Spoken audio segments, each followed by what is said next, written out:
Good afternoon everyone. So this is Janilyn Layson. So this video is for the compilation of our subject Math 101. So in this video, we'll be talking about the 12 patterns in nature. So as a rational creatures, so we tend to identify and find patterns whether consciously or subconsciously. So the 12 patterns are: the first one is symmetry, the second one is spirals, the third one is meanders, the fourth one is waves and dunes, the fifth one is foams and bubbles. Sixth is tessellation. Seven is fractures. The eighth one is cracks. The ninth one is stripes. And 10th is spots. The 11th one is fractals. And lastly, the affine transformations. So these patterns are in nature. Patterns can also be sequential, spatial, temporal, and even linguistic. So now we are here inside our house. So the first pattern to be discussed is the symmetry. So symmetry is a one shape becomes exactly like another when you move it or in some way. So I have here an example of a symmetry, which is one of the kinds of symmetry, which is the reflection symmetry. So I have here an anti-rad, which is I'm using in our online class. So these two here serves as the mirror effect, while this one in the center serves as the one object which is having a different orientation from these two. So this is an example of a reflection symmetry. So we have here a radial symmetry, also known as rotation symmetry. So one object is rotated in a certain direction around a point. So an example of this is the wheels of a motorcycle. So now we're going to the second pattern, which is the spiral. So after roaming around inside our house, in our backyard, so we found an example of a spiral. So first, what is spiral? So it's a curve which emanates from a point moving farther away as it revolves around a point. So now we already find an example of a spiral. So now we're here in our junk area. So I found an example of a spiral. So here it is.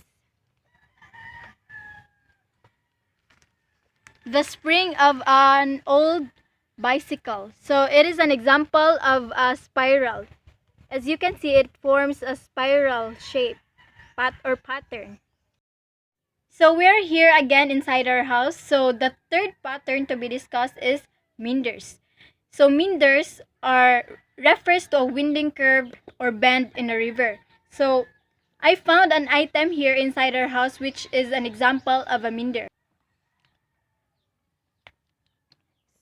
So as you can see in this, so we can see bends, loops, and curves in the edges of it, in the pink color one. So now we're here in this area where we can see our drums of water. So the third pattern is the waves and dunes. So waves is a physical phenomena characterized by its frequency, wavelength, and amplitude. So we can observe a wave when there is a disturbance created in a water. So this is an example of a wave. So as you can see, there is a wave when we put a disturbance in a water. The next pattern, or the fifth pattern, is bubbles and foam. So bubbles and foam is a substance made by trapping air or gas bubbles inside a solid or liquid. So here we can see a bubbles inside a water bottle.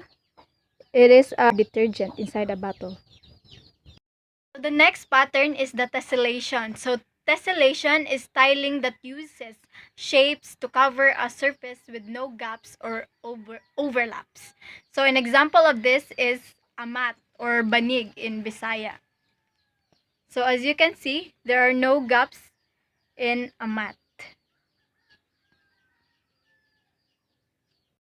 The next pattern is fractures. So fractures is a separation of an object into two or more pieces under stress. So this is an example of a fracture. So as you can see, there are lines in the goyabano tree.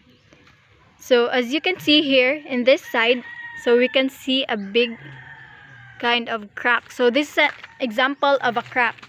So crack is a line on a surface of something along which it has split with or breaking into separate parts. So as you can see. So the next pattern is the stripes. So stripes are made by series of bands or strips, often of the same width and color along the length. Example of this is this one, my sleeveless. So the next pattern is spots. So what is spots? So spots are small mark on a surface, such as a circular patch or stain, differing in color which texture from its surroundings. So this is an example of a spot. So this pouch is an example of a spot. As you can see, there are spots or circles in shapes in the design of the pouch. So this Nara tree is an example of a fractal pattern. So fractal pattern is a never-ending pattern. Fractals is an infinitely complex patterns that are self-similar across different scales, created by repeating a simple process over and over in an ongoing feedback or loop.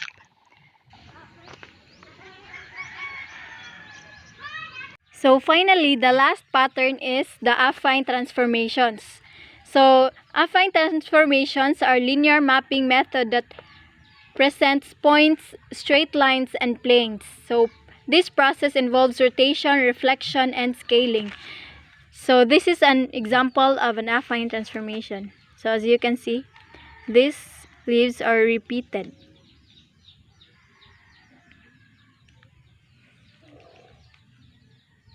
So that's all for my video. I hope you learned something. Thank you. Bye.